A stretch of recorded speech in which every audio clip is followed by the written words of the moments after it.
믿음의 문제로 봅니다. 이거를 저는 쓸 수 있는데 정선 교사님이 못 쓴다는 게 얼마나 행복한 일인지 모르겠어요. 뭐를 해도 져요. 여러분은 모르실 텐데 정선 교사님하고 같이 걷는다. 도저히 이길 수가 없어요. 산을 워낙 잘 타시니까.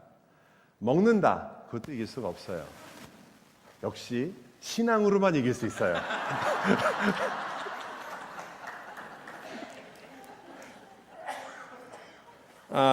선교사님께서 저희가 이제 이 강의 순서를 바꾸면서 그런 말씀을 해줬어요. 제가 이제 연속적으로 하는 것도 있지만 선교사님이 어제 강의를 통해서도 잠깐 얘기하시고 오늘 강의를 들으셔서 알겠지만 보다 어떻게 되면 여러분이 성경을 공부하는 데 있어서 묵상이라는 것이 얼마나 중요한가를 지금 말씀하신 거거든요. 그렇기 때문에 그 묵상이라는 것 자체가 사실 모든 성경 공부 그리고 여러분이 개인적으로 성경을 읽는 일 또 설교를 듣는 일에 기초가 돼야 되는 거죠. 여러분이 그 기초 위에 제가 지금 드리는 말씀을 듣게 되고 사실 이 하는 것은 선교사님이 말씀하신 것을 제가 조금 풀어서 약간 거기다 살을 붙이는 거예요. 그러니까 어떻게 본다면 제 강의는 간단하게 끝날 수도 있어요. 그 말이 이 말이다. 그러면 끝나는 건데 또 박 목사님이 또 얼마나 저를 들들 볶겠어요. 그러고 끝나면.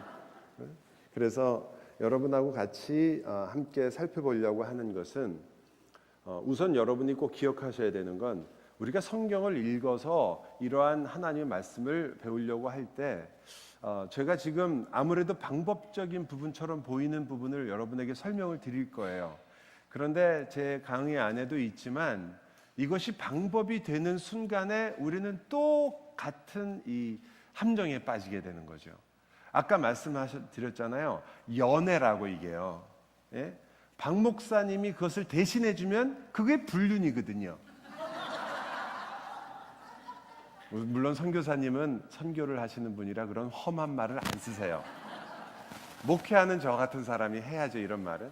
그렇기 때문에 여러분이 사랑을 하는 것이기 때문에 사랑은 물론 거기에 사랑하기 때문에 오는 방법이 따르죠. 그러나 그 방법 때문에 사랑한다고 누구도 얘기하지 않잖아요. 사랑한다는 거거든요, 사랑. 그러니까 여러분이 지금부터 하는 것은 내가 사랑이 있기 때문에 나오는 거거든요. 저는 낭중지추라는 말을 참 좋아하는데 호주머니에 송곳을 넣어놓으면 어느 날인가는 그 호주머니를 뚫고 나온다는 거예요. 뭐가? 송곳이. 송곳에 넣어놓은 송곳이 뾰족하니까 뛰어나오는 거예요. 세상에 속일 수 없는 게 몇 가지 있는데 그 중에 가장 대표적인 게 사랑한다는 거 아니에요. 사랑을 하기 시작하면 그 속일 수가 없어요. 어떻게든 나타나게 되니까. 그런 것이 드러나야 되는 거죠. 여러분이 저는 저희 교회에서도 자주 얘기는 하는데요. 제일 어려운 건데 여러분은 지금보다 훨씬 더 로맨틱해져야 돼요. 하나님과의 관계에 있어서는 특히 더 로맨틱하셔야 돼요. 그래서 내가 사랑을 하기 때문에 무엇이든지 할 수 있구나라는 것을 아셔야 돼요. 제가 전에도 한번 이런 얘기를 드렸는데 제가 노래를 엄청 못해요. 노래를 못한다는 말은 제가 목소리가 나쁘다는 뜻은 아닙니다. 저희 어머님은 저에게 좋은 목소리를 주셨어요. 그런데 그 목소리를 가지고도 충분히 노래를 못 부를 수 있다는 걸 증명하는 거예요, 제가. 어느 정도냐? 예를 들면 이런 거죠. 저는 참 아름다워라를 부르고 싶어요. 그래서 반주자에게 새벽 기도 때였던 것 같은데 참 아름다워라를 부릅시다 하고 장수를 알려줬는데 그 장수를 잘못 듣고 이분이 그 나의 영원하신 기업을 492장을 친 거예요. 나의 참 아름다워라 이렇게 나가는 거예요, 제가. 1절을 물론 못 불렀죠. 사람들이 이렇게 웃어가지고. 하지만 제가 그렇게 할 수 있는 이것도 누구나 가지고 있는 능력은 아니거든요. 그렇게 노래를 못하는데 저희 집사람이 전에도 아마 제가 한 5년 전에 왔을 때 저희 집사람이 그렇게 오페라를 좋아해요. 근데 여러분도 그렇지만 LA라는 곳이요 굉장히 척박해서 문화생활 하기가 굉장히 어렵거든요. 그 LA 오페라 하우스에 그나마 플라시도 도밍고가 그 부인이 단장으로 와가지고 가끔 유명한 가수가 와서 노래를 부르곤 하지만 그렇게 해도 티켓 값이 만만치가 않아서 가볼 수가 없어요. 그러니까 저희 집 사람에게 최대의 선물은 한번 오페라 하우스에 가서 오페라를 한번 이렇게 듣는 거가 하나의 소원인데 그 함부로 갈 수가 없는 거죠. 그래서 사랑은 낭중지추, 반드시 뚫고 나오는 거 아니에요. 제가 하기로 한 거죠. 돈이 없으면 몸으로. 그래갖고 제가 장장 한 4, 5개월을, 이게 쉬운 게 아니니까, 도니제티에 남몰래 흐르는 눈물, 사랑의 묘약이 나오는, 뭐 모르셔도 괜찮아요. 그래갖고 남몰래 흐르는 눈물을 연습을 한 거예요. 4개월이나. 그래서 그게 테너곡이기 때문에 제가 테너가 올라가기 힘드니까 메조 소프라노 곡을 구해가지고 그 저희 교회 반주자를 달달 볶아서, 그래서 계속 연습해서 불렀죠. 저희 집 사람에게. 근데 그게 되더라고요. Una furtiva lagrima nei occhi suoi spuntò. 이 정도 되면 박수 나오는데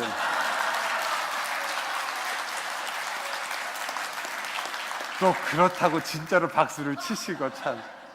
근데 제가 끝까지 부르지를 못했어요. 왜냐하면 저희 집 사람이 또 반음 떨어진다.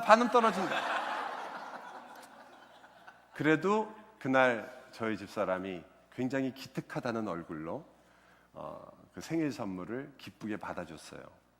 근데 저는 진짜 못하는데 하고 싶은 마음이 있고 사랑하는 마음 때문에 하는 거 아니겠어요? 여러분도 그렇잖아요. 뭐든지 자식을 위해서. 저희 집사람도 점점 변해서 옛날엔 안 그러더니 아침에 새벽같이 일어나서 갑자기 막 부엌에 가길래 제가 아니 웬일로 오늘 일찍 일어나냐 그랬더니 아이가 오늘 일찍 회사를 출근한대요. 제가 교회에 일찍 갈 때는 절대로 같이 일어나 주지 않는데 아이에게는 사랑이라는 거는 굉장히 위대한 거죠. 그런 면에서 여러분이 하나님과 사랑에 빠졌을 때 이 방법처럼 보이는 것들이 의미가 있는 거예요. 그렇기 때문에 여러분이 먼저 이 하나님과의 사랑에 빠진, 이게 재밌는 거죠. 여러분이 누군가를 사랑하게 되면 그 사람과 시간을 보내서 그 사랑이 깊어지는 거잖아요. 그리고 그 깊어진 사랑 때문에 더 같이 있고 싶어지고, 바로 그것이 일어나야 되는 거죠. 그래서 이 성경을 이해하는 일, 또 성경을 읽는 일, 성경을 우리가 배우는 일에 제가 가장 중요하게 여기는 것은, 그것을 우리가 접근할 때 성경을 이해하는 것은 내가 성경 지식을 아는 것이다, 어려운 구조를 내가 깨닫는 것이다, 그런 의미보다는, 그래서 저는 이렇게 정의를 해본 거죠. 성경을 읽는다는 일은 아까 우리 선교사님께서 계속 강조하셨지만 성령 하나님의 역사를 우리가 보는 일이고, 실질적으로 말한다면 여러분은 말씀을 읽을 때 성령 하나님의 역사와 그분의 음성에 귀를 기울인다. 이게 무슨 뜻이죠? 그분의 말을 권위를 가지고 듣는다는 뜻이에요. 그분에게 권위를 드리고 내가 듣는다는 말은 내가 그분의 말씀대로 순종하겠다는 뜻 아니에요. 순종하겠다는 마음이 전혀 없이 하나님의 음성을 들으려고 하면 여러분은 그것이 여러분에게 지식적인 것을 더해줄지는 모르지만 그 말씀 자체가 여러분의 삶을 변화하는 데까지는 이룰 수가 없는 거예요. 근데 이게 당연한 얘기 같은데 우리가 얼마나 쉽게 지나치는지 모르겠어요. 저부터도 성경을 읽고 저도 설교를 하잖아요. 설교를 하고 나면요, 제가 그 설교한 것처럼 사는다는 착각을 해요. 제가 설교를 했으니까 나는 마치 그 내가 말한 것처럼 산다는 착각을 하고 그 설교한 수준에 내가 있는 줄로 생각을 할 때가 많아요. 그래서 어떤 때는 그렇게 설교를 했는데 어느 날 설교를 제 생각에 그럴듯하게 한 날이 있잖아요. 아니 그런 날이 온다니까요. 가끔은 설교를 했는데 너무 그럴듯하게 한 거예요. 그러면 무슨 생각이 되냐면, 와, 내가 오늘 설교를 잘했고 그 사람들이 이 설교를 듣고도 뒤집어지지 않으면 이 인간들은 인간도 아니다, 이런 생각이 드는 거죠. 이것이 얼마나 어리석은 거예요. 성령 하나님의 역사 속에서 그 말씀을 아까 말한 것처럼 설교하는 본인도 듣는 모든 사람도 함께 받는다는 의식이 사라지기 시작하는 거죠.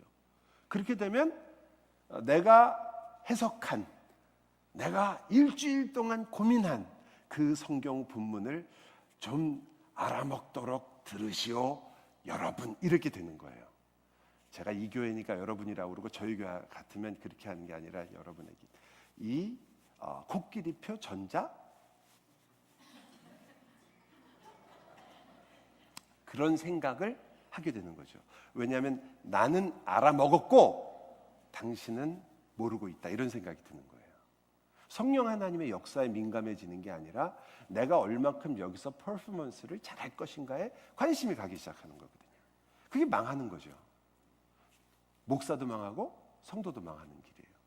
왜냐하면 그것은 성령 하나님께서 역사하시는 것보다는 내가 가지고 있는, 당신들보다 내가 깊이 깨달은 것을 내가 당신들에게 나눠주겠다라는 생각이 이미 들어있기 때문에 그 말씀은 하나님의 은혜로, 성도들은 은혜를 받을 수 있을지 몰라도 나는 자기를 죽이고 있는 거거든요. 그런 면에서 여러분이 성경 말씀은 그 말씀, 하나님 말씀 자체가 우리 모두의 순종을 요구하는 말씀이에요. 그 마음이 있어야 되죠. 여러분이 순종할 수 있다라는 뜻이 아닙니다. 오해하지 마세요. 내가 순종하겠다는 마음을 가졌다고 해서 여러분이 순종한다는 뜻은 아니에요. 그렇잖아요. 예? 그러나 여러분이 그 말씀을 들을 때는 이것은 하나님의 말씀입니다. 그러므로 내가 내 마음은 지금 하나님의 말씀을 듣기 위하여 그분의 말씀에 귀를 기울이고 그분이 하는 말씀이라면 내가 따라가기를 원합니다. 이 마음이 있어야 되는 거 아니에요. 얼만큼 대단한 말씀인지 알아보겠다라는 것도 아니고 얼마나 예수님의 말씀이 대단한가를 보려고 하는 게 아니라 정말 내가 겸손하게 주님 말씀 앞에 서겠습니다. 여러분이 정말 그 말씀으로 우리가 말하는 성경을 묵상하고 하나님 말씀으로 나아가고 싶으면 저는 그것이 가장 중요한 우리의 태도다라고 생각해요. 그런데 그 태도를 가장 막는 게 뭐냐면 바로 우리가 가지고 있는 죄에 대한 경향인 거예요. 왜 죄의 경향이라고 제가 말씀드리냐면 우리는 이제 죄로부터 자유한 사람들이잖아요. 근본적으로 따진다면 여러분은 더 이상 죄의 종이 아니에요. 알아요. 여러분이 그 말을 이해하기가 어렵다는 거. 저도 마찬가지죠. 목사님 말은 참 멋있는데 오늘도 제가 죄 때문에 이것 때문에 매일 걱정하고 싸우고 이게 저를 놔주질 않는데 제가 어떻게 죄의 종이 아닙니까? 아니요. 여러분은 죄의 종이 아니에요. 죄로부터 자유한 사람들이에요. 여러분이 죄의 종이라고 느끼는 이유는 마치 여러분이 이민 와서 미국에 살고 있는데 여러분이 사는 방식은 아주 재미있죠. 여러분은 워싱턴 포스트나 뉴욕 타임즈를 읽으십니까? 아니면 중앙일보나 한국일보를 읽으십니까? 미국 왔는데 왜 그러냐면 한국적인 사고와 생각을 여전히 가지고 있는 거죠. 시민권이 되어서 선서를 하고 내가 미국 사람처럼 살아야 하고 이제는 미국 법에 따라서 사는 사람이 분명한데도 한국적인 사고와 한국적인 내용과 트럼프 대통령이 나이가 정확하게 몇인지 그 사람의 기호가 어떤 건지 그가 어떤 정책을 하고 있는지는 조금 애매해도 한국의 문재인 대통령이 어떤 사람인지에 대해서는 훨씬 더 많이 아는 경향이 우리에게 있단 말이에요. 미국 사람인데 사실은. 그런 것은 왜 일어나냐면 바로 우리가 가지고 있는 이 한국에서부터 온 모든 것이 여전히 우리에게 영향을 끼치고 있는 거죠. 그렇다고 한국 사람이 되나요? 그래도 한국 사람은 아닌 거죠. 미국 시민이 됐으니까 미국 사람인 거예요. 여러분이 예수 그리스도를 믿고 하나님 나라의 백성이 됐다고 해서 여러분이 이제까지 살던 죄의 나라의 모든 것이 그날로 딱 끊어지지 않아요. 여러분 한국에서 막 이민 오기 위해서 막 노력하고 딱 제일 어려운 게 영어잖아요. 그래서 딱 내려서 일반적으로 이제 요즘은 LA 공항에 저희 같은 LA에서는 LA 공항에 딱 내려서 거기서 세관을 딱 통과하는 그 순간부터 영어가 팍 터지잖아요. 그죠? 그 전까지는 전혀 영어가 안 되다가 딱 만나는 순간 미국 땅이구나 딱 알면 그냥 영어가 탁 How are you? 딱 나오는 그렇게 되나요? LA에서는 그런 말이 있어요. 왜 우리가 회사에서나 또 미국 사회에서 영어를 왜 못하냐 생각해 봤더니 밤에 영어를 배워가지고 밤에만 영어가 잘 된다. 낮은 영어가 안 된다, 이런 말을 가끔 해요. 아니거든요. 그렇게 단번에 되지 않잖아요. 여러분이 예수를 믿었지만 우리가 죄의 종이었던 그 모습과 우리의 삶의 습관과 방식이 여전히 우리의 삶 속에 아직도 남아있어요. 그렇다고 해서 여러분이 거기에 속한 사람은 아닌 거예요. 그 차이를 아시겠죠? 그러니까 여러분은 더 이상 내가 죄의 종이 아니므로 죄에 빠져 있을 이유가 없다. 그리고 나는 죄와 싸울 수 있는 사람인 거예요.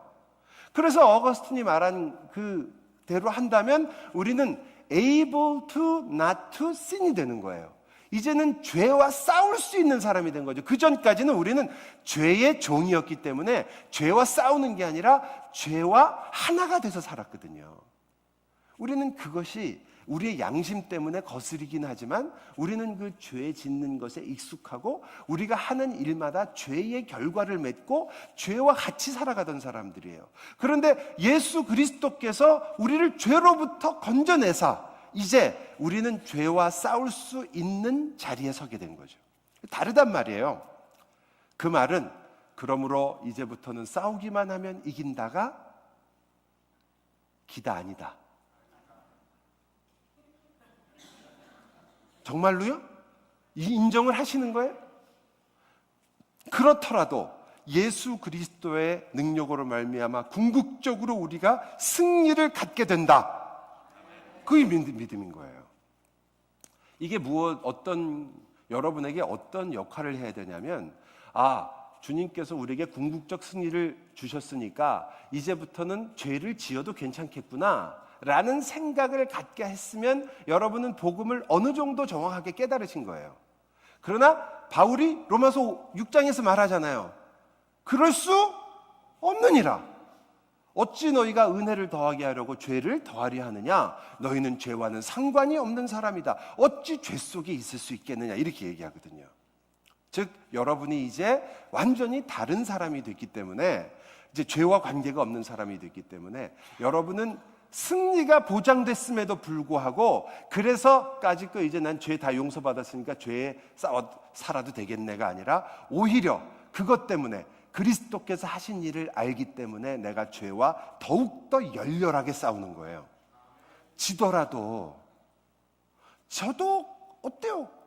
지면 끝나는 게 아니란 말이에요. 이제는 내가 죄와 관계가 없는 사람이니까 죄에 의하여 넘어지는 것 같으나 그리스도에 의하여 우리가 다시 일어설 수가 있잖아요. 100번 넘어지면 한 번 더 일어나시면 되거든요. 100번 넘어지면 101번만 일어나시면 돼요. 그리고 우리를 영원히 용서해 주시는 주님의 십자가가 있잖아요.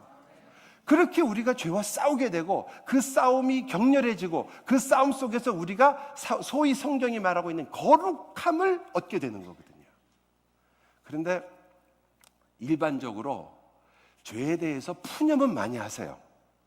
그리고 우리는 참 이게 죄에 빠져서 조금 아까도 얘기하셨지만 일주일 동안 주님 저 같은 죄인이 여기 왔습니다. 주님 또 죄를 짓고 왔습니다. 누가 모르나? 여러분이 죄에 빠져서 살고 있는 것을 주님이, 여러분이 정말 주님 앞에 회개하는 마음이 아니라 무슨 마음이냐면 거짓된 자아 성찰인 거예요. 대부분이. 왜? 하나님께 미안하니까 와서 하나님 제가 이번 주에는 죄와 싸워서 이겼습니다 말 한번 하고 싶었지만 그러지 못한 나의 죄송함 때문에 여러분이 하나님 앞에서 얼굴을 스스로 세우시는 거예요.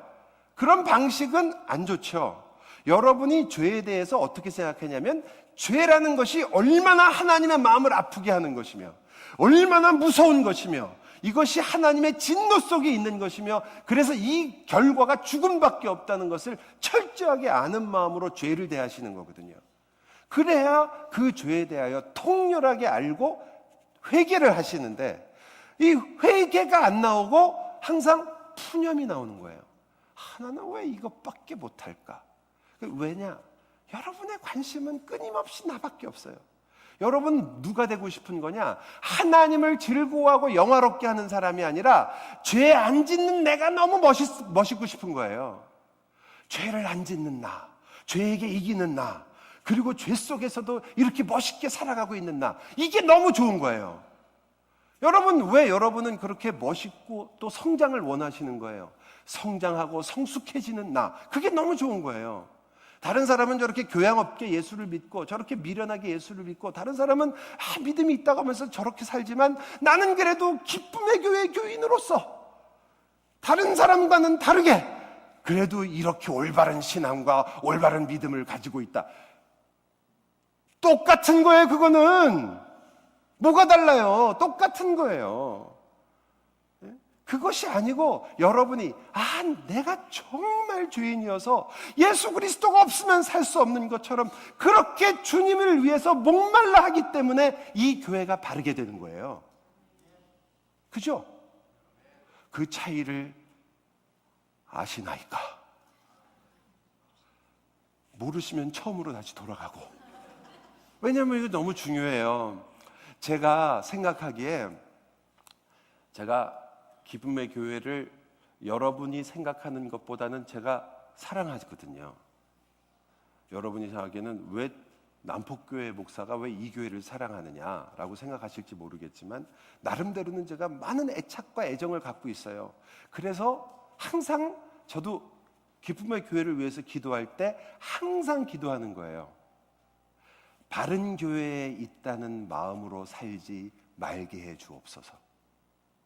여러분이 바른 교회에 있다는 마음으로, 나는 바르게 살고 있다, 바른 믿음을 갖고 있다, 우리는 다른 교회같이 타락하지 않았다, 다른 교회처럼 싸우지 않는다, 다른 교회처럼 비성적으로 살지 않는다, 그것은 여러분이 지금 같은 길로 갈 수 있는 오프닝이에요. 그게 아니고, 우리는 너무나 연약하다, 우리는 너무나 부족하다, 우리는 예수 그리스도 없이는 살 수 없다, 오직 은혜로 간다, 이게요. 아니, 그렇게 안 하신다는 게 아니고 그렇게 하고 계시는데, 옛날부터 우리가 듣던 말 있잖아요. 달리는 말에 채찍질을 한다. 소망이 없으면 제가 이런 말을 하겠어요?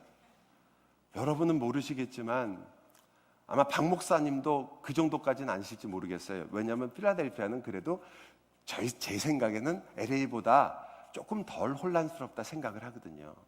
근데 저는 이런 교회 하나를 만나는 게 제 마음에는 한마디로 그냥 이렇게 말해서 죄송하지만 잭팟이에요. 잭팟. 예? 생수를 만나는 기분이거든요. 지금 제가 이런 강의를 하고 있지만 아무 교회에 가서나 이렇게 얘기하면 어떻게 듣겠어요? 예? 여러분은 바른 교회에 있다고 생각. 여러분이 그래도 바른 교회를 추구하는 걸 아니까 이런 말을 하는 거지. 그렇지도 않은 곳에 가서 이런 말을 할 수 있나요?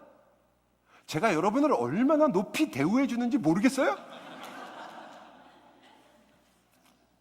그래서 여러분이 그 죄와 그 싸우는 그것이, 저는 성경을 이해하는 거라고 생각을 해요. 성경을 이해하는 일은 아주 치열한 일이라는 거죠. 여러분이 내가 오늘 주님 말씀대로 살기 위해서 말씀을 읽는데, 이 말씀을 통해서 내가 오늘 어떻게 내 삶에다가 이걸 적용해 갖고 살아볼까, 이것이 여러분이 성경을 읽는 그 어느 정도의 비장함에 비하면 어쩌면 우리는 너무 성경을 띄엄띄엄 읽으려고 하는 거죠. 성경은 여러분으로 하여금, 성경이 여러분에게 주는 그 놀라운 성령의 역사가 여러분을 이 땅에서 살아가게 생명을 주고, 그리고 생명을 따라서 여러분이 죽음과 삶이냐는 문제에서 하나님의 영광과 거룩을 걷도록 해주는 게 말씀이거든요. 그러니 그 말씀이라는 것이 사실은 죽고 사는 문제가 될 수 있는 거예요. 그런 의미에서 여러분이 성경을 이해할 때 우선은 성경은 하나님의 절대적인 진리니까 우리의 부족함과 연약함 때문에 하나님의 말씀을 다양하게 우리가 해석하거나 이해할 수 있을지 몰라도 그것은 절대적인 하나님이 의도하신 뜻만을 가지고 있는 거예요. 그걸 우리가 인정을 먼저 해야 돼요. 하나님 말씀이라는 것은 비록 우리끼리는 약간의 혼란이 있을 수 있으나 그 하나님이 의도하신 목적의 뜻에 따른, 그것이 어떤 때는 단 한 가지의 뜻이든지 혹은 그것을 통하여 하나님께서 두 가지의 뜻을 의도하시든지, 그 하나님이 목적하신 뜻, 그것이 정확한 뜻이지, 우리가 정확한 뜻도 없이 그냥 대충 우리끼리 얘기하는 것이 아니라 이것을 절대적 진리라고 하는 거잖아요. 그러니까 하나님 입장에서 절대적 진리가 우리에게 왔어요. 그런데 그 절대적 진리를 우리가 깨달아 아는 과정에 있어서 하나님께서, 이 하나님의 오묘하심이죠, 이 역사와 세대를 통해서 그 세대의 사람들마다 하나님께서 성령 하나님의 역사로 그 뜻과 진정한 깊은 의미에 대한 하나님의 은혜와 사랑을 보여주시는 거예요. 그래서 우리가 성경을 읽게 되는 거죠. 아니면 하나님께서 그냥 한마디로 그냥 끝내버리실 텐데, 그것이 아니라 인격적으로 우리들에게 오셔서 그것을 이해하고 알게 하시고 깨닫게 하시는 일을 하시려고 하는 거예요.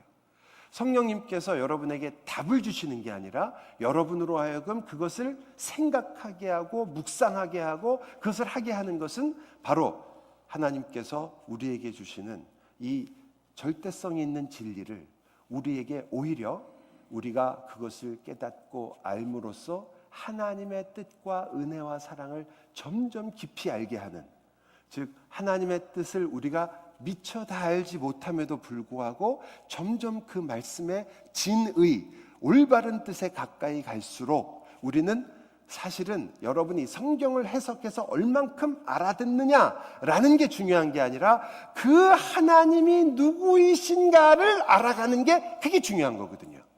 그렇잖아요. 제가 주일학교 학생들하고 얘기할 때 제일, 중고등부 학생들이 제일 좋아하는 말 중에 하나가, 주일학교 학생들도 마찬가지, 유초등부도, 하늘에는, 천국에 가면 성경 암송이 없어요. 성경 퀴즈 대회도 없어요. 성경 읽기표가 없습니다. 거긴 그게 필요 없잖아요. 예? 하나님의 말씀 자체, 하나님 자신이 그곳에 있으니 여러분이 그 말씀과 만나게 되는 거예요. 그 말은 무슨 뜻이냐면 이것이 성경을 통해 표현되었지만 이것이 추구하는 것은 인격적인 하나님이란 말이죠. 이 성경의 글자를 우리가 외우고 암기하는 것이, 성경이, 여러분이 아브라함의 아들이 누구죠? 갑자기 훅 찌르면 목사님 깜빡이 좀 켜고 들어오세요, 그러는 말인 것 같아요. 그러면 이삭의 아들은 누구예요? 이렇게 나오실 거예요, 진짜? 이삭의 아들은 야곱과, 그러면 에서의 아들은, 이건 모르셨죠? 여러분, 그거를 많이 아는 것은 성경을 이해하는 데 중요한 것입니다. 제가 말씀을 드릴 거지만 성경을 읽는데 굉장히 중요한 것이에요. 그러나 어느 누구도, 여러분 운동기구를 집에 사시잖아요. 트레드밀, 그죠? 왜 사시죠? 매일 운동해서 건강해지려고 하는 거 아니에요. 그러나 대개 트레드밀의 그 운명은 어떤 겁니까? 결국은 옷 걸어놓는, 세탁물 걸어놓는 것으로 그 운명을 끝내요. 여러분이 트레드밀을 하면은 그걸 뛰어가지고 건강해지려고 하는데 어느 누구도 트레드밀을 붙잡고 막 울면서 나는 너를 사랑한다 이름 새기고 거기에 모든 걸 투자하고 꽃 달고 뭐 이런 사람 누가 있어요? 왜? 그걸로 내가 건강해지려고 하는 거고, 건강해지면 이건 필요 없는 거거든요. 근데 여러분이 하나님의 말씀이, 하나님의 은혜 속에서 여러분이 이런 수많은 일들과 하나님의 말씀을 공부하는 것들, 이 지식들, 그것은 하나님을 알기 위한 것인데 여러분은 그 지식, 그것이 여러분의 목적이 되는 거예요. 점점 이게 좋은 교회일수록 심해요. 성경을 누가 많이 아느냐가 신앙의 척도가 되는 거예요. 성경을 많이 아는 게 왜 신앙의 척도예요 도대체? 여러분, 아브라함이 성경을 많이 알아요? 여러분이 많이 아세요? 누가 많이 알아요? 그럼요. 여러분이 아브라함보다 신앙이 좋으세요? 아니, 이런 간단한 문제를 왜 이렇게 어렵게 생각하시는지 모르겠어요. 성경 지식이 많으면 믿음이 좋아진다고 생각하는 건 도대체 어디에 나온 말인지 모르겠어요. 성경의 지식이 여러분의 믿음을 좋게 하는 이유는 바로 아까 말했듯이 하나님과 예수 그리스도와 성령 하나님의 구원의 경륜과 역사와 그분들이 누군지를 우리가 직접적으로 만나게 하기 때문에 그런 거죠. 그것을 우리가 성취하지 못하면 여러분이 읽은 성경이라는 것이 결국은 우리가 되게 머리로는 알고 뭐 가슴으로 안 내려간다 이런 말을 많이 하지만 그건 너무 어려운 말이고요. 야, 머리로 해서 가슴까지 내려가는데 뭐 10년이 걸린다 이런 말 많이 하잖아요. 그건 너무 어려운 말이고, 그렇게 하면은 제일 제가 생각하기 위험한 거는 지식하고 가슴하고 떨어져 있다고 자꾸 생각을 하세요. 지식하고 가슴하고 떨어져 있으면 여러분은 배운 게 아니에요. 여러분이 배웠다는 말은, 내가 안다는 말은 내가 하나님 말씀을 지식으로 들었는데 그래서 내 삶에서 나왔다, 이게 안 거지. 내가 머리로 해서 알았다는 것은 정보 취득이에요. 정보 취득. 그 정보는 여러분에게 좋은 영향을 끼칠 수도 있지만 일반적으로는 뭐에 쓰이나요? 여러분이 정보를 알게 되면 뭐에 쓰이세요? 일반적으로는 아는 척하는 데 쓰인단 말이에요. 그러니까 예수를 분명히 잘 믿는 것 같고 좋은 교회를 다니고 있고 성경도 무지하게 잘 아는데 이 사람하고 밥 먹기가 싫어. 밥맛이 없는 거예요. 그 왜 그래요? 바로 안다라는 말이 무슨 뜻인지를 모르고 지식 취득이라는 걸 안다라고 생각하는 거예요. 여러분이 짧은 설교를 듣건 긴 설교를 듣건 제 강의가 길건 짧건 여러분이 이 하나님의 말씀을 안다라는 말은 그 말씀 때문에 여러분이 하나님과 하나님의 경륜과 그것으로 인하여 내 삶 속에서 하나님을 사랑하게 되어서 사랑하니까 나의 삶에서 나오게 됐다는 뜻이거든요. 거기까지가 안다예요. 그 전까지를 우리는 안다라고 얘기하면 안 돼요. 자꾸 그렇게 얘기하면 우리는 아는 것과 내 행동이 자꾸 두 개가 분리되고 왜 아는데 못하냐 맨날 이 얘기만 하다 끝나요.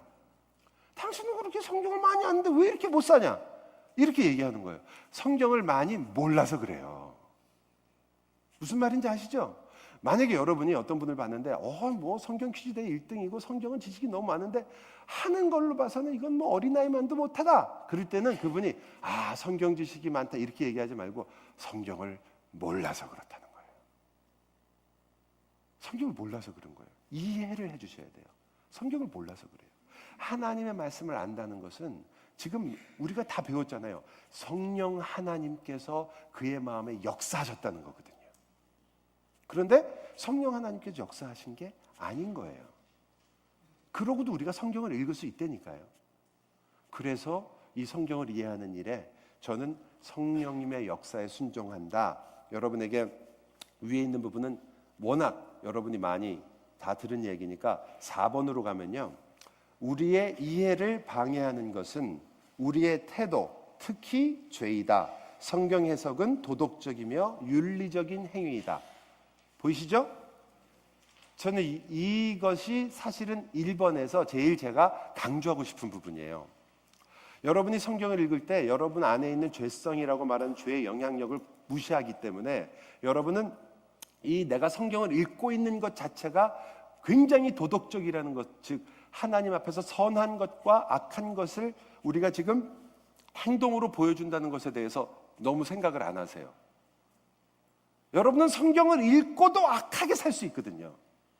성경을 읽고 무조건 말씀만 읽으면 여러분이 선해지는 게 아니라 그것이 여러분의 태도에 따라서 내가 어떠한 가치관과 생각을 갖고 있느냐에 따라서 성경을 읽는 게 완전히 달라져요.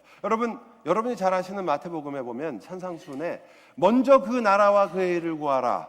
그리하면 이 모든 것을 더하시리라는 구절이 나오잖아요. 근데 여러분이 그것을 읽으면서 이렇게 읽는 분이 너무 많은 거예요. 원래는 먼저 그 나라와 그의 의를 구하라. 그리하면 이 모든 것을 더하시리라는데 되게 이렇게 읽으세요. 먼저 그 나라와 그의 의를 구하라. 그리하면 이 모든 것을 너희에게 더하시리라. 어디에 관심이죠? 하나님께서 모든 걸 더하신다는 데 관심이 있는 거예요. 왜냐하면 그의 가치관이 하나님 나라에 있는 것이 아니라 이 땅에서 내가 얼만큼 소유하느냐에 있는 거죠. 우리가 되게 말하는 기복신앙이에요. 그러니까 그 모든 것을 받기 위해서라면 하나님의 나라를 먼저 구해줄 수 있다는 거죠. 내가 하나님께서 나에게 그런 복을 주실 수 있다면 내가 하나님께서 하라는 것들을 해드릴 수 있다는 거예요. 예배 봐줄 수 있어요. 봉사해 줄 수 있어요. 선교? 그거 뭐 어려울 수도 있겠지만 제가 보니까 정성교사님 옆에서 보니까 뭐 어려운 건 아니더라고요. 그것을 해줄 수 있다. 이거는 저는 제가 이 신앙생활을 하면서 성경을 이렇게 읽게 되는 게 같은 구절을 읽고도 이렇게 달라지는 게 왜 그러냐 이거죠. 바로 우리 안에 있는 죄의 태도와 죄에 대한 싸움에서 우리가 민감하게 무엇이 문제인가. 여러분이 저도 여기 와서 같이 얘기하면서 항상 생각하는 건데 우리가 실질적으로는 회심을 안 한 거예요.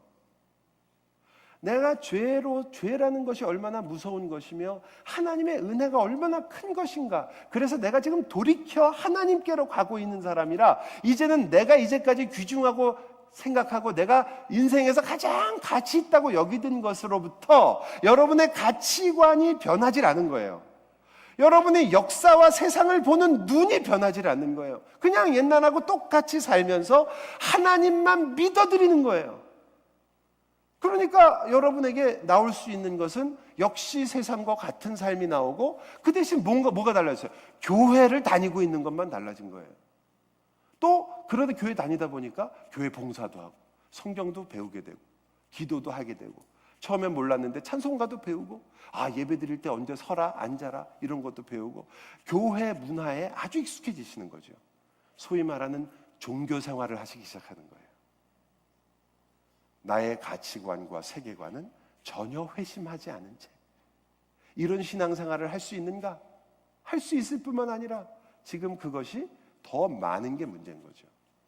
여러분이 그것이 바로 일어나지 않는 것이 우리가 성경을 읽으면서도 계속해서 우리의 욕심으로 성경을 읽게 되고 내 탐심으로 성경을 받아들이게 되고 그러니까 성경 구절을 볼 때마다 같은 아브라함을 읽고도 적용을 하면 어떤 분이 정말 아브라함처럼 내 본토 친척 아비를 다 떠나서 주님을 향해서 가겠다 이런 분이 생기는 반면에 어떤 분은 아브라함도 부자가 아니었느냐 하나님께서 복 주시면 부자가 될 수 있다 이렇게 생각하시는 분이 같은 본문에서 나오시는 거예요. 너무 신기하지 않으세요? 누가 틀렸다 맞았나를 따지기 전에 우리가 성경을 이해하는 데 가장 중요한 것은 바로 어떤 면에서 우리 자신이 가지고 있는 이 죄와 우리가 싸워야 돼. 그렇다면 구원을 경험하고 회심을 경험한 하나님의 백성만이 성경을 올바르게 이해하고 따라갈 수 있게 되는 거예요. 그렇지 않을 때는 성경이라는 것은 어떤 것이 되냐면 그저 자기가 살아가는 일의 액세서리예요. 내가 살아가는 일에 조금 더 높은, 좀 더 고상한 종교의 교양이에요. 나쁘진 않죠. 세상에서. 많은 분들이 목사가 되는 일들을 좋아하는 이유 중에 하나가 세상에서 그래도 목사면 존경을 받는다라는 생각 때문에 목사가 되는 경우가 꽤 있었어요. 지금은 모르겠지만 과거에 한국에 목사를 그러니까 직업 순위로 했을 때 목사가 3위 안에 들었던 좋은 시절이 있었습니다. 왜? 목사가 되면 어쨌든 존경을 받고 사람들에게 하고 보니까 돈벌이도 나쁘지 않아. 네? 그런 것들이 그 세상에서 그렇게 간 거예요. 왜 그게 가능해지겠어요? 왜 그런 것이 여러분과 제가 성경을 보거나 혹은 신문을 보거나 혹은 이러면서 교회가 이래서 해야 되겠냐 이런 일들이 왜 가능하겠어요? 우리가 예수를 안 믿는 사람을 믿는 사람이라고 인정을 해주니까 그런 거예요. 예수를 안 믿는데 그러면 당신 예수 믿으시오라고 전해야 될 사람한테 그 사람이 교회에 와서 종교생활을 워낙 그럴듯하게 하니까 다 우리 형제와 자매다라고 생각하니까 그들에게 복음을 전할 기회가 없는 거예요. 교회 안에 예수를 믿지 않는 사람이 너무 많아진 거죠. 그렇기 때문에 여러분은 열심으로 정말 여러분이 오늘 처음 강의처럼 예수 그리스도가 나에게 구주가 되셨을 때 성령 하나님이 내 안에 역사하실 때 내가 어떻게 사는지를 빛과 소금으로 보여주지 않으면 여러분과 제가 진정한 의미에서 내가 회심을 했다라는 것을 보여줄 방법이 없어요. 그것 때문에 구원받는 건 전혀 아니죠. 그건 결과니까. 그러나 그것이 우리의 삶에서 나오려면, 그래서 성경을 읽는다는 건 그것을 우리가 추구하는 거죠. 이 말씀을 내가 읽으면 그것을 내가 추구하며 나가는 것이다. 그래서 물론 성경 해석에 있어서 여기 교회에 일단 박 목사님이 제가 여러분에게 알려드리는 것보다 더 좋은, 그리고 더 많은 성경 해석의 원리들을 알려드릴 수 있기 때문에 제가 성경 해석의 원리들을 여러분에게 자세하게 하나씩 알려드리기보다는, 또 여기 또 여러 목사님들, 이 필라델피아는 웨스트민스터 신학교가 가까이 있잖아요. 그러니까 여기 오면 너무 실력이 있는 목사님들이 너무 많은 거예요. 정말 강사로서 너무 힘든 거죠. 이게 얘기를 한 다음에도 물어봐야 돼. 목사님한테, 목사님 제가 맞게 얘기한 건가요? 이런 어처구니 없는 일들을 해야 되는 곳이 이 필라델피아예요. 여러분은 모르시겠지만 필라델피아 와서 강의하는 일이 얼마나 밤을 지새우며 내 마음을 고민하게 하는지 모르실 거예요. 그 중에도 기쁨의 교회. 여러분도 좀 그런 얘기 듣지 않으세요? 좀 난척하는 교회다 이런 얘기 안 들으세요? 저희 교회는 주로 무슨 말을 듣냐면 까칠한 교회라는 말을 많이 들어요. 까칠하다. 뭐 따지는 게 맞느냐, 뭐 이런 말을 많이 듣는데, 여기 이제 마지막에 나오는 성령 하나님의 이야기는 일부에 이미 우리 선교사님이 말씀하셨기 때문에 이제 그것을 넘어가면 두 번째와 세 번째가 시간적으로 제가 이렇게 많은 시간이 없기 때문에, 하지만 내일이 있기 때문에 제가 이제 조금 첫 번째 강의에 약간 여유가 있는데, 여러분 성경을 읽는다는 건요, 아까 말씀드린 것처럼 하나님을 알아가는 건데, 성경 자체가 하나님의 속성을 가지고 있어요. 그러니까 성경에 나오는 내용을 보면 하나님이 얼마나 선하신 분인지, 전능하신 분인지 알게 되잖아요. 여러분과 제가 성경의 그 전능, 하나님이 전능하시다 이런 말을 할 때는 성경 말씀에 있는 스토리를 통해서 여러분이 하나님의 전능성을 이해하게 된 거거든요. 그런 것도 있지만 동시에 이 계시 자체가 가지고 있는 성격이 바로 하나님의 속성으로부터 나와요. 하나님이 오래 참으시잖아요. 그죠? 그것이 성경을, 계시를 적는, 계시가 나아가는 거기에도 역시 드러난단 말이에요. 하나님이 말씀이 한 번에 딱 해서 끝나잖아요. 여러분 보시면 저는 항상 신기하게 생각하는데, 이스라엘한테 너희들 끝장이다 하나님 몇 번 말씀하시는 것 같아요. 니들 끝장이야. 제가 보기에는 셀 수도 없어요. 그런데 끝장이 안 나. 뭐야 이거, 하나님 끝장을 내셔야지 왜 끝장을 안 나시냐. 그 끝장을 내지 않고 내가 그 죄로 말미암아 너희들이 나의 모든 계획을 다 무너뜨리고 그 모든 것을 내가 너에게 줄 축복까지 다 발로 차도, 내가 너와 맺은 언약과 약속 때문에 그 죄조차도, 우리가 발로 차버리는 모든 복조차도, 그 어떤 것도 내가 너를 향한 이 약속을 무너뜨릴 수 없다. 그래서 계속 가는 거예요. 그 계시가 가지고 있는 점진성과 계시가 갖고 있는 확실성이거든요. 그게 하나님의 속성으로부터 나온 건데 이 성경 안에도 있는 거예요. 그래서 성경에는요, 하나님은 질서의 하나님이시잖아요. 그러니까 뭐가 있냐면 이 성경이 그 오랜 기간에 쓰여졌으며, 그리고 수많은 사람들에 의해 적혀 있는데도 불구하고, 서로 짤 수 있는 아무런 방법이 없는데도 불구하고 성경에는 일관된 통일적인 주제가 있고, 그 안에 하나하나가 서로가, 그 말씀이 서로를 보완하고 서로를 이해하게 하고 서로를 해석해주는 그 말씀의 통일성이 있단 말이죠. 성경의 통일성 때문에 우리가 이 성경을 읽을 때, 하나님의 말씀은 이렇게 이해하면 좋겠어요. 어떤 한 구절을 끄집어내면 그 구절이 홀로 있지 않고 어떻게 되는 거예요? 끄집어내다 보니까 어디까지 가요? 창세기까지 가고 계시록까지 가는 거예요. 여러분은 박 목사님이 여러분에게 설교를 할 때, 내가 생각하지 못했던 깊은 걸 어떻게 저렇게 깨달으셨을까, 이런 생각 못 하세요? 하시죠? 그 비결을 알려드릴게요. 별게 아니에요. 박 목사님은 본문을 끄집어낼 때 어디까지 보시는 거예요? 창세기부터 계시록까지 있는 성경의 통일성을 가지고 본단 말이에요. 여러분은요, 요 구절을 어디다 써먹을까를 가지고 보시는 거죠. 그렇기 때문에 그 통일성으로부터 나오는 성경이 가지고 있는 내용, 그러니까 여러분이 우선 원리를 깨달으시는 게 중요하고요. 그 다음에 이 통일성을 내가 어떻게 내 것으로 만들까는, 그거는 여러분 생각해 보세요. 박 목사님이 지금의 설교를 하기 위해서, 성경을 그렇게 보기 위해서 얼마나 많은 세월을 한숨과 눈물로 보냈겠어요. 네? 그거를 그냥 강의 한 번 들어서 깨달아서 여러분이 다 갖게 되면 너무 억울하잖아. 네? 그건 너무 억울한 거 아니에요? 그렇기 때문에 여러분도 이 과정, 이것을 원리를 배우고, 이 방향으로 나가서 성경을 보도록 해야겠구나 라는 걸 먼저 아시고, 이제 제가 다음에 할 강의에서는 그걸 어떻게 한번 맞춰보자라는 걸 한번 볼 거예요. 여러분이 이 강의가 제가 시간대로 잘 끝나면 4번 여러분이 성경을 읽게 돼요. 4번. 적어도 성경 전체를 4번 읽으시는 거거든요. 사독을 하신다 이 말이에요, 성경을. 근데 거기까지 갈 수 있을지는 Lord's willing, 하나님의 뜻이겠죠.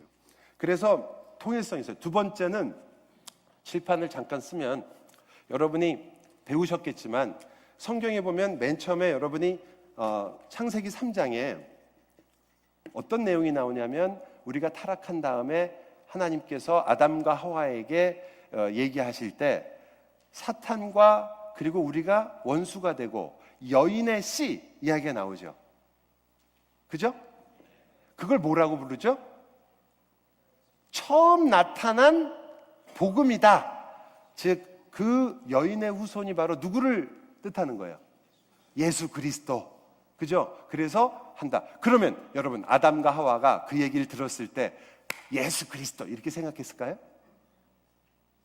메시아다, 그것이 우리의 구원이 있다라는 것은 알았겠지만, 그게 예수님이 몇천 년 언제 오시고 그분이 예수님이고 뭐 이런 구체적인 내용을 알지 못했죠. 정말 말 그대로 씨였단 말이에요.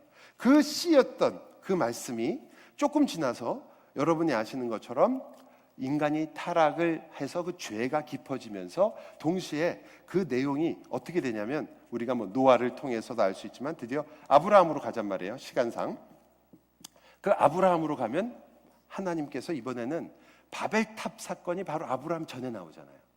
바벨탑이 몇 장이죠, 창세기? 10?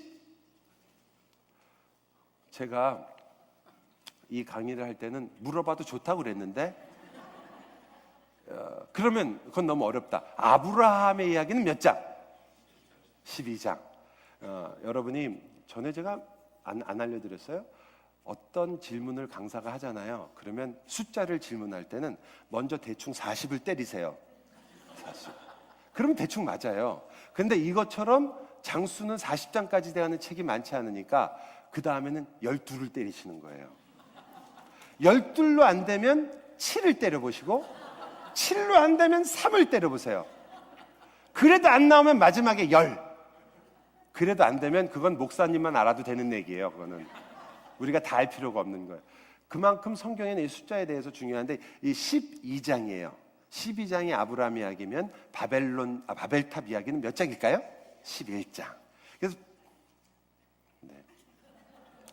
어느 장에 있건 뭐. 그래서 이 바벨탑 사건이 하나님에게 인간이 도달하려는 노력이죠.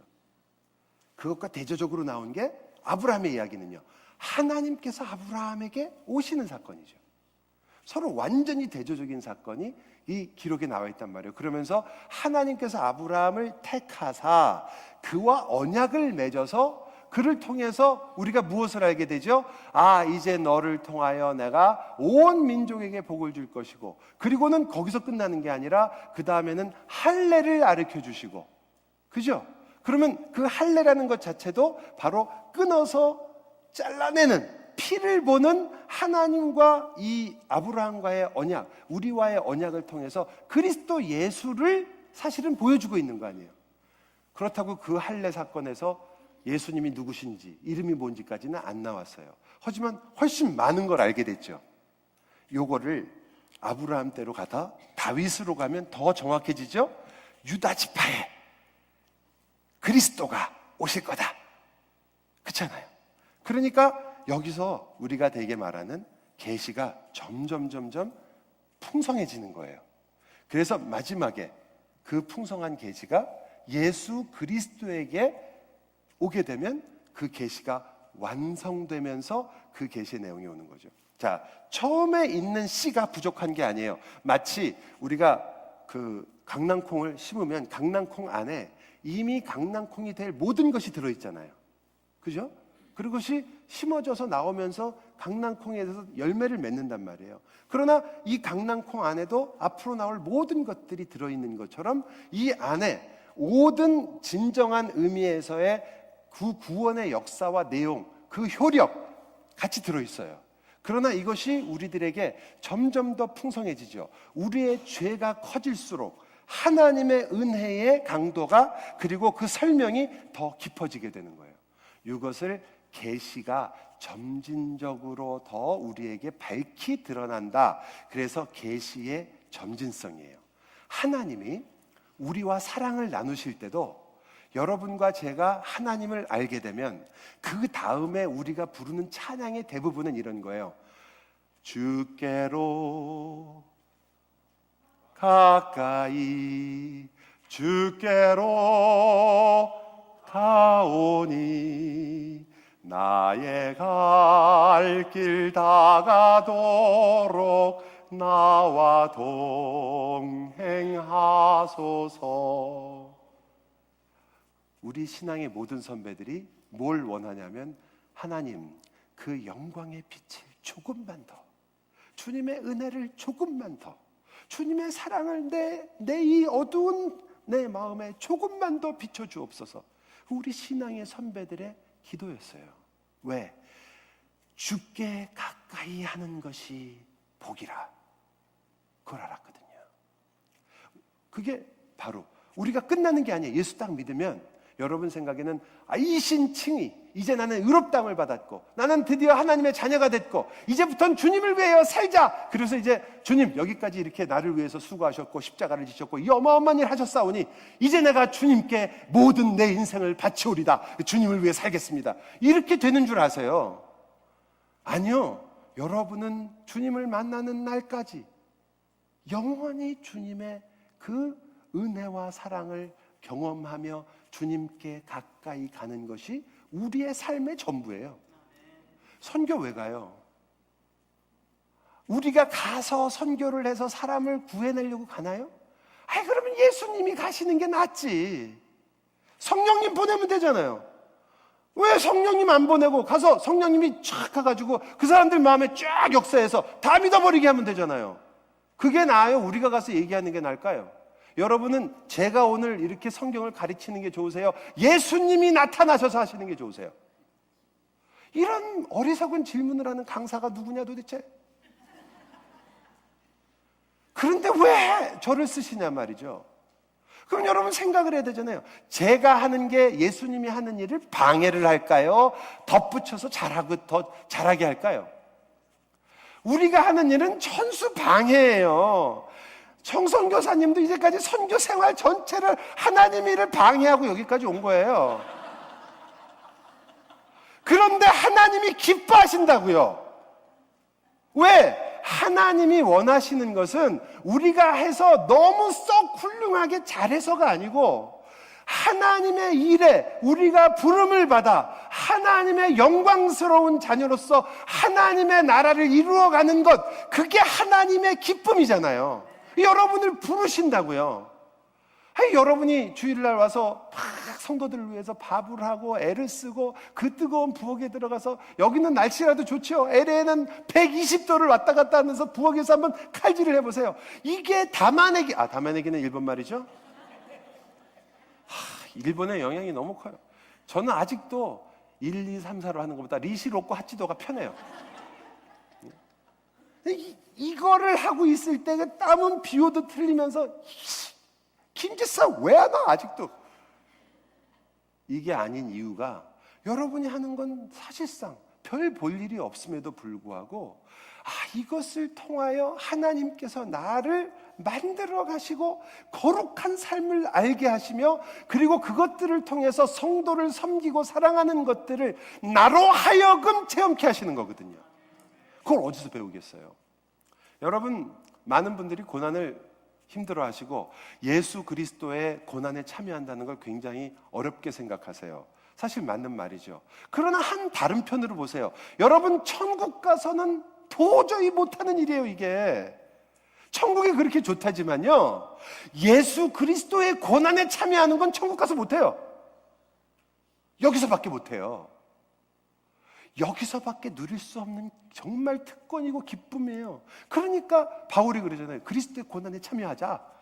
뭐 그 사람이 무슨 세조키즘을 가지고 있는, 그래서 나를 갖다가 고통을 주고 내가 고생을 하고 내가 힘들어지면 나는 쾌감을 느끼는 사람인가요? 힘든 건 마찬가지죠. 그러나 그가 이 땅에서 내가 성도를 섬기는 것, 내 죄의 본성과 싸우면서 내가 성도를 섬기고 사랑하는 일은 죄송하지만 천국에서도 못한단 말이에요. 왜 안 하세요, 여기서? 여기서 그 천국이 주는 것보다 어쩌면 더 놀라운 하나님이 예비하시는, 우리로 하여금 천국의 삶을 맛볼 뿐 아니라 천국이 주지 못하는 놀라운 영광을 함께 누리게 하는, 물론 천국에서 누리는 영광과 비교한다는 말이 아니라 그것을 왜 우리가 안 하겠어요? 지금 그걸 우리에게 하나님께서 요구하시고 하나님께서 함께 하시자는 거잖아요. 그게 하나님의 방식이거든요. 하나님의 은혜가 우리를 하나님께 가까이 가게 하는 점진성을 갖고 있어요. 그것이 성경의 계시의 방법에도 나타나는 거예요. 그래서 이게 처음부터 확실하게 다 알려주시고, 아담한테 이제 이제부터 너로부터 몇천 년, 몇만 년 그 후에 이제 내가 내 아들을 보낼 텐데 이름은 예수고 임마누엘이고, 그리고 딱 33년 정도 살 거야. 그리고 십자가에 죽었다가 다시 부활한다. 이렇게 자세하게 안 가르쳐준 이유가 뭐냐? 그것이 바로 이 아담과 하와에게 주어지는 하나님의 은혜요. 그들로 하여금 그 복음에 참여하여 그들의 삶 속에서 예수 그리스도와 하나님의 은혜를 깨닫게 하는, 하나님의, 주님께 가까이 가게 하는 하나님의 방법이란 말이에요. 여러분에게도 일어나죠. 여러분, 예수 딱 믿으면 성경이 그냥 머리에 쫙 떠오르지 않잖아요. 여러분이 주님께 가까이 가는 즐거움을 갖게 되는 거예요. 물론 요즘은 결혼할 때 모든 가구를 다 준비하고 집 준비하고 다 해서 싹 사람이 딱 들어간 모든 게 딱 준비돼서 그때부터 행복하게 살 것 같지만, 사실은 행복은 그런 게 아니잖아요. 왜 우리가, 저희 집사람이, 저도 30년을 같이 결혼 생활을 했는데 저희 큰애가 29이에요. 좀 놀래주셔야 되는 거 아니에요? 근데 그런데 만약에 저희 둘이 앉아서 그러는데 제가 지금 저희 아내를 보면 어르신들이 말하는 걸 의미를 알겠어요. 참 내가 보니까 이제까지 참아준 당신이 참 고맙다라는 말을 조금씩 이해해가는 것 같아요. 처음에는 불같은 사랑이었겠죠. 그 사랑이 다인 줄 알고 연애할 때처럼 우리는 왜 뜨겁게 살지 못할까, 이런 생각도 해봤는데 알고 봤더니 진정한 사랑이라는 것이 어떻게 이루어지고 어떤 책임감과 사랑으로 가느냐. 물론 뜨거웠을 때 둘이만 있고 시계 돌려가면서 이제 2시간밖에 안 됐다, 더 있자, 집에 간다, 아까 말씀한 카톡하고 다 해본 거죠. 그땐 카톡이 없으니까 전화질 하는 거죠. 전화해가지고 지금까지 쓸데없는 얘기하고 집에 돌아갔는데 또 전화해서 전화통 붙잡고 2-3시간씩 쓸데없는 얘기하는 거, 그걸 연인이라고 하잖아요. 안 해보신 분들한테 이런 얘기를 하려니까 그렇게 왜 그러냐? 그때는 뜨거우니까. 그렇지만 결혼을 해서 이루고 살면 어떻게 돼요? 굶어 죽어요. 나가서 일해가지고 먹고 살게 해줘야지. 그게 사랑이죠. 그렇잖아요. 그걸 배워가는 거거든요. 여러분과 제가 하나님을 그렇게 배워가는 과정이 바로 이 성경을 읽는다는 거예요. 여러분, 성경을 왜 읽느냐? 왜 재미있느냐? 성경을 읽으면요, 여러분이 아브라함의 아들이 누구냐, 이런 거, 그런 거 좀 알아가지고 누가 물어보면 대답할 수 있는 거, 그것도 나쁘지 않아요. 또 여러분이 성경을 읽다 보면 너무나 멋있는 구절, 원수를 사랑하라, 이런 멋있는 구절이 나오고, 근심하지 말라, 아무 일에든지 근심하지 말라, 하나님을 믿으니 또 나를 믿으라, 이런 구절을 읽으면서 은혜를 받는 것도 좋아요. 그러나 실질적으로 성경을 읽어서 여러분에게 진짜 놀라운 것은, 여러분이 이 성경을 읽다가 이것이 하나님이시구나, 이분이 바로 나를 사랑하시는 분이구나. 그분의 마음이 이런 것이구나 라는 걸 깨달았을 때예요. 하나님의 마음을 아는 것, 그분이 나를 얼만큼 사랑하시는지, 이 사랑이라는 것이 어떤 것인지를 조금씩 가까이 갈 때 성경을 읽는 재미인 거예요. 저는 어르신들이, 저희도 수요 성경 공부가 있어서 주로 어르신들이 낮에 많이 오셔서 성경 공부를 같이 하세요. 매일 저한테 얘기하세요. 목사님, 정말 어르신들은 그렇잖아요. 설교, 성경 공부하시면 전부 아멘이에요. 너무 좋으신 거예요. 게다가 이제 마지막까지 이제 시간도 별로 남지 않으셨으니까 그저 주님, 주님, 주님 하시고 사시는 거예요. 너무 아름답죠. 그리고 어떤 분은 성경을 읽으시는데 성경을 읽는 게 아니라 사람 이름만 계속 읽으시더라고. 그래서 물어봤어요. 사람 이름만 읽으시냐? 천국 가서 그래도 이름은 서로 말은 해야 되지 않나? 이름도 모르고 가서 무례하게, 응? 무례하게 가가지고 그냥 이러면 그렇게 얘기하시면서 하시는데, 그렇게 하시니까 제일 말씀하시는 게, 목사님 참 들을 땐 좋은데 나가면 잊어버려요. 싹 잊어버립니다. 그런 얘기를 많이 하세요. 첫째, 잃어버리시는 게 좋은 거예요. 꼭 목사에게만 좋은 게 아니라 또 써먹을 수 있으니까 좋은 게 아니고, 잊어버리는 게 왜 좋은 것이냐? 잊어버리는데 하나님에 대한 사랑과 주님이 나를 사랑하시는 것이 남을 때 잊어버리는 게 좋은 거예요. 두 번째, 사실은 잊어버리는 진짜 이유는 지금 우리가 알아야 될 성경의 기본적인 내용에 대한 우리의 이해, 성경이 왜 적혀졌으며 어떤 원리와 삶으로 적혀졌는가에 대한 뭘 이해해서 올 때가 많아요. 여러분, 저희 다저스 졌잖아요. 다저스의 선수 중에 제가 아는 사람은 그 한국 선수 누구죠? 네, 유현진하고 그 다음에 컬수밖에 없어요. 그러니까 게임을 보면 두 사람 나올 땐 좀 재밌는데 다른 건 재미가 없어요. 누가 잘 치는지, 푸이그가 있다는데 저 사람이 푸이그인지 저 사람이 푸이그인지 전 잘 몰라요. 제가 그렇게 그 베이스볼을 굉장히 좋아해서 열심히 보질 않으니까. 그런데 저희 아들은요, 너무너무 재밌게 봐요. 왜? 그 선수들의 타율, 한 선수마다 그 선수가 갖고 있는 투수면 EPA가 뭐고 방어율이 어떻게 되고 이런 걸 다 외우고 있어요. 거의 그 방대한 분량을 다 외워요. 주일학교 초등부 학생들도 외우는 학생들은 다 외워요. 어떻게 그렇게 다 외울까? 왜냐하면 관심이 있어서도 그렇지만 기본적인 뼈대들을 알기 시작하니까 살을 붙여서 다 외우는 거예요. 그런데 저와 여러분은 성경을 어떻게 읽으시냐면 부분적으로만 읽게 되니까, 여러분이 역사를 공부하실 때 생각해 보세요. 역사를 어떻게 여러분이 머리에 넣었나? 여러분이 역사라는 뼈대를 이해하기 시작하면 그 다음에 살을 붙이는 건 좀 틀릴 수는 있어도 그 다음에 살을 붙이는 것은 그렇게 어렵지 않고, 그 다음에 조금씩 듣는 얘기는 외우려고 안 해도 다 외워진단 말이에요. 왜? 연관을 맺게 되니까. 근데 여러분은 성경을 그렇게 연관을 맺어서 읽는 게 아니라 그 한 구절에서 끝장을 내시려고 그래요. 요거 참 좋은 구절이다. 요거 암송해야지. 집에 써붙여놔야지. 내 처음은 미약하였으나 나중은 말로 다 할 수 없이 창대하리라. 그거 딱 적어놓고, 이 말씀이야말로 나의 말씀이다. 그러고 그게 어디서 나왔는지, 왜 했는지 이런 건 관심이 없어요. 너무 멋있는 말이야. 그래서 그걸 쓰는 거예요. 그게 바로 여러분이 성경을 그렇게 듣고도 자꾸 잊어버리시는 이유 중에 하나예요. 여러분, 솔직히 우리 생각해 보세요. 여러분이 10년을 믿었으면 다른 거 아무것도 안 해도 설교만 몇 번 들었는지 아세요? 520번 들었어요. 520번. 여러분이 학교에서 공부하면서 한 가지 과목을 520번 들어보신 거 있어요? 없어요. 근데 그 과목들은 알잖아요. 왜냐하면 그 과목들은 공부를 하고 그 방법에 의해서 시험을 치고 여러 가지 방법으로 여러분이 기억하도록 했으니까. 근데 설교는 여러분은 설교를 듣고 나서도 감동적으로 내가 받은 그 한 가지만 딱 가져가는 거예요. 그것도 성경 말씀이 아니라 주로 예화만 가져가는 거예요.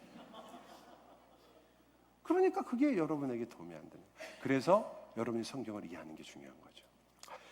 여기까지만 하고 내일로 미룰게요. 하나는 역사성이라는 건, 성경은 사실 다른 종교와 가장 크게 달라지는 게 성경이 드라마를 갖고 있다는 거예요. 그래서 우리가 되게 하나님은 전능하시다 그러잖아요. 그러나 그 전능하다고 여러분이 명제로 알고 있는 하나님은 어쩌면 여러분이 잘못 알고 있는 단순히 철학적 명제일 수도 있어요. 이스라엘이 전능하다고 얘기할 때는 이스라엘은 드라마를 통해서 안 하나님이에요. 홍해에서 우리를 건져내시고 광야에서 우리를 먹이신 그 하나님을 전능하다고 얘기하는 거죠. 사실은 하나님은 전능하지 않거든. 뭐든지 하실 수 있는 분이 아니에요. 하나님은 거짓말을 못해요. 하나님이 못하시는 거 무지하게 많아요. 하나님은 우리를 못 속여요. 하나님은 죽지도 못해요. 하나님은 너무나 못하시는 게 많은데도 우리가 전능하다 얘기할 때는 그것은 철학적 명제로서가 아니라 바로 우리를 보호하시며 우리를 위해서라면 모든 일을 하시는, 우리가 필요하시다면 눈도 뽑아주실 수 있는, 우리가 필요하시다면 그 서울에 있는 박영선 목사님의 표현에 의하면 전봇대를 뽑아서 이쑤시개로 만드실 수 있는, 그게 하나님이시거든요. 그걸 전능하다고 그런다고요. 우리가 나를 위해서는 예수 그리스도를 내놓으실 수 있는, 그게 하나님의 전능성이에요. 나를 위해서라면, 하나님께서는 내 영혼을 구하기 위해서라면 그 아들까지도 말 그대로 정말 거저 주실 수 있는, 그렇게 우리를 사랑하시고 있는, 그게 하나님의 전능성이거든요. 그 우리가 그런 것을 그 성경은 하나님께서 그 드라마를 통해서 우리에게 역사성을 갖고 있어요. 여러분이 불교로부터, 불교의 배경이 있으신 분은 다 아시겠지만 불교의 내용 중에 실질적인 역사성이 있는 내용은 거의 없어요. 대개 어떤 거냐면 짧은 단편의 스토리, 그리고 거기서 행한 어떤 언어들을 얼만큼 우리가 우리나라는 특히 선종이 유명하니까 그 선문답으로서 이해하느냐, 이런 그것이 중요한 거죠. 그래서 조주 같은 사람이 신발을 탁 던지고 그러면 신발을 받아든 사람이 이게 무슨 뜻인가? 나가라는 건가? 아니면 여기서 어떤 걸 깨달으라는 건가? 고민을 하면서 그 의미를 알아야 되는, 수많은 무협지에 등장하는 달마와 해가의 시작이었던 그 해초 그 스님의 이야기처럼 하얀 눈발에 여기에 꽃을 피워봐라. 고민하다가 저거 팔을 하나를 탁 자르고서는 그 피를 쫙 뿌려서 이 눈발이 있는 곳에다가 눈꽃을 쫙, 달마가 그래서 제자로 삼았다. 그래서 소림의 스님들은 한쪽으로만 합장을 반장을 한다. 맞죠?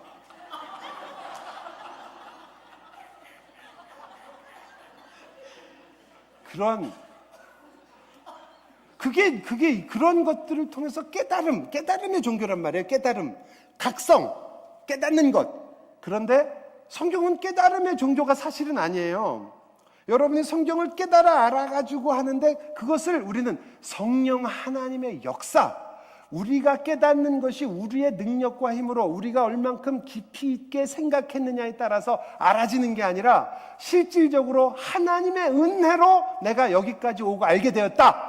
사실은 내가 주를 믿는다고 얘기하지만 그 주를 믿는 것 안에 하나님의 집요한 역사와 나를 설득하시고 나에게 깨닫게 하시고 끊임없이 나를 사랑하시는, 끝까지 내가 그토록 주님을 배반하는 것처럼 살아가는데도 불구하고 그 틈틈이 요소마다 길모퉁이마다 나를 기다리시고 마치 내 종처럼 나를 위해 서서 기다리셔서 내가 너를 사랑한다고 끊임없이 고백하시는 그 주님을 여러분이 만난 거예요.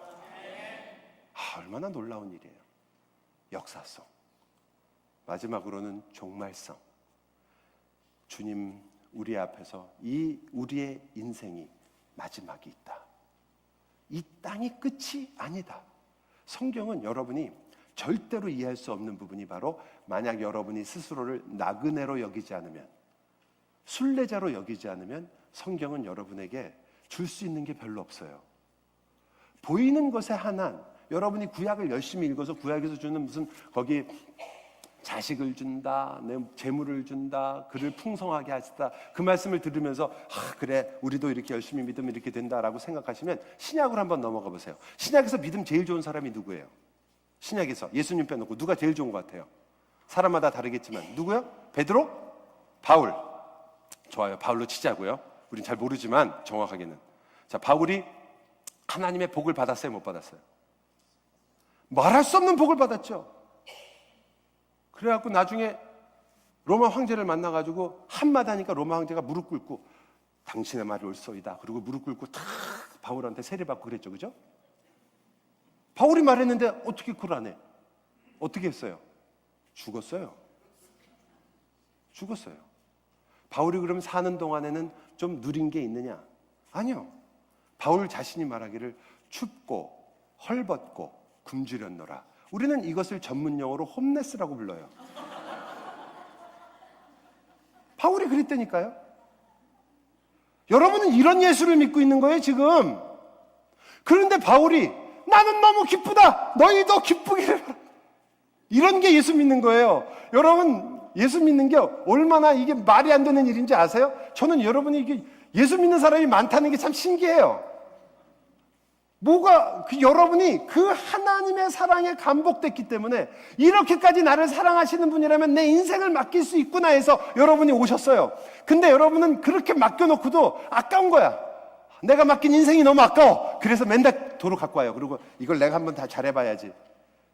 그러면서 맨날 싸우고 계신 거예요. 그런데 사실은 성경은 너희가 이 땅에서 나그네라는 것, 그것을 깨달으라는 거죠. 원래 제가 50분에 끝내기로 했는데 1시간 됐어요. 그런데 여기까지 하고 다음에 오늘 그림을 좀 많이 그리려고 했었는데 사실은 제가 여러분이 성경을 읽는데 필요한 기본적인 것들과 여러분이 성경을 이해하는 내용들은 내일 10시요? 네.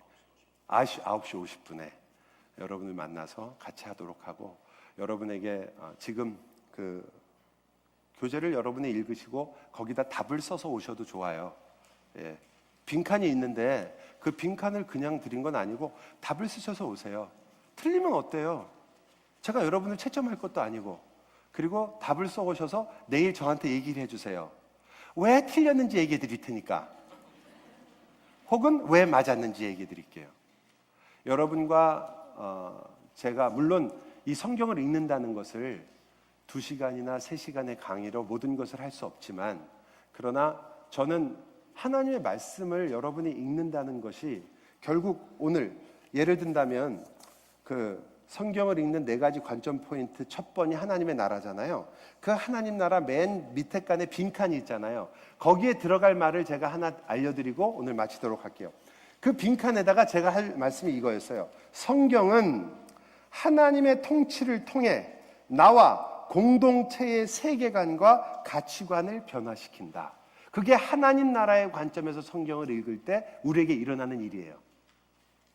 물론 가치관과 세계관보다 더 넓고 좋은 말을 많이 넣을 수 있지만 저는 조금 더 현실적으로 여러분에게 설명하기 위해서 그 맨 마지막에 빈칸이 있잖아요. 그 빈칸에 여러분이 쓰실 말이었어요. 성경을 읽는다는 건 뭐냐? 성경을 읽는다는 것은 하나님의 통치를 통해 나와 공동체의 세계관과 가치관을 변화시키는 것이다. 그게 우리가 가려고 하는 길이라는 거죠. 여기까지가 예고편이고요. To be continued. 기도하겠습니다.